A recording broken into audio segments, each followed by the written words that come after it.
The periodic table provides a method for arranging chemical elements. Elements are substances that contain only one type of atom and cannot, therefore, be broken down into simpler substances. Oxygen, for example, is an element, as are hydrogen, carbon, sodium, and nitrogen.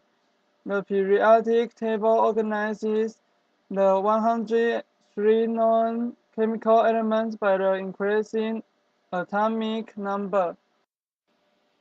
The atomic number of an element is defined as the number of protons, or positively charged particles, in an atom's nucleus or core.